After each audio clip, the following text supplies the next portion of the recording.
ডুমডুমা বিধানসভা সমষ্টিৰ সন্মানীয় বিধায়ক তথা বৰ্তমান অসম চৰকাৰৰ কেবিনেট মন্ত্ৰী ৰূপেশ গোৱালা ডাঙৰীয়াই বিধায়ক হিচাপে নিৰ্বাচিত হোৱাৰ পাছৰে পৰা ডুমডুমা বিধানসভা সমষ্টিটোৰ শৈক্ষিক দিশত কিদৰে উত্তৰণ ঘটাব পাৰি তাৰ কাৰণে বিভিন্ন পদক্ষেপ গ্ৰহণ কৰি আহিছে। যোৱা 2টা বছৰে তেখেতে স্থানীয় যিবিলাক চৰকাৰী আৰু অপ্ৰাদেশিকৃত বিদ্যালয় আছে সেই বিদ্যালয়সমূহৰ নৱম শ্ৰেণীৰ ছাত্ৰ ছাত্ৰীসকলৰ মাজত এটি প্ৰতিভা সন্ধানী পৰীক্ষা সফলতাৰে অনুষ্ঠিত কৰি আহিছিলে। এইবাৰ তেওঁ এটা আন এটি পদক্ষেপ গ্ৰহণ কৰিছে। উদ্দীপন নামৰ এক আঁচনিৰ জৰিয়তে তেওঁ ডুমডুমা বিধানসভা সমষ্টিৰ স্নাতক ডিগ্ৰীধাৰী যিসকল নিবনুৱা যুৱক যুৱতী আছে তেওঁলোকক বিভিন্ন প্ৰতিযোগিতামূলক পৰীক্ষা যেনে ADRE হওক বা বেংকিং সেক্টৰতে হওক, ৰেলৱে হওক, ষ্টাফ সিলেকশ্যন কমিশ্যনৰে পৰীক্ষা হওক, এই পৰীক্ষাসমূহত তেওঁলোকে যাতে সফলতা লাভ কৰিব পাৰে তাৰ বাবে তেওঁলোকক বিশেষভাৱে এটা প্ৰশিক্ষণ দিয়াৰ ব্যৱস্থা কৰিছে।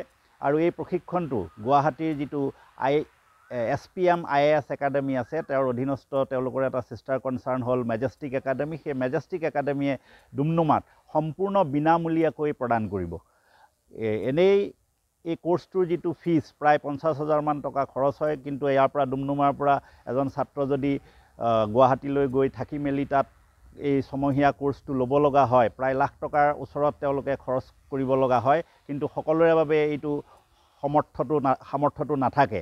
সেয়ে ইয়াত বিনামূলীয়াকৈ তেওঁলোকৰ বাবে এই কোচিঙৰ ব্যৱস্থা কৰা হৈছে। আৰু আজি যিসকল ছাত্ৰ ছাত্ৰীয়ে ইয়াৰ বাবে তেওঁলোকৰ নাম পঞ্জীয়ন কৰিছে তেওঁলোকৰ মাজত এটি বাছনি পৰীক্ষা অনুষ্ঠিত কৰা হৈছে আৰু অহা 7 জুন তাৰিখৰ পৰা ইয়াত নিয়মীয়াভাৱে ডুমডুমাৰ সোণলাল উচ্চতৰ মাধ্যমিক বিদ্যালয়ত শ্ৰেণীসমূহ আৰম্ভ হ'ব। আৰু সেইদিনা পুৱা 10:30 বজাত মাননীয় মন্ত্ৰী মহোদয়ে এই কাৰ্যসূচীৰ শুভাৰম্ভ কৰিব। আমি আজি উদ্দীপন কাৰ্যসূচীৰ সৈতে জড়িত যিখন সমিতি আছে সেই সমিতিৰ বিষয়ববীয়া হিচাপে এই কাৰ্যসূচীত যিসকলে সহযোগিতা আগবঢ়াইছে সকলোকে আমি আমাৰ আন্তৰিক কৃতজ্ঞতা জ্ঞাপন কৰিছোঁ আৰু অনাগত দিনতো সকলোৰে সহযোগিতা কামনা কৰিছোঁ। আৰু এনে এটি পদক্ষেপ লোৱাৰ বাবে ৰূপেশ গোৱালা ডাঙৰীয়ালৈ আমাৰ আন্তৰিক ধন্যবাদ আৰু কৃতজ্ঞতা জ্ঞাপন কৰিছোঁ।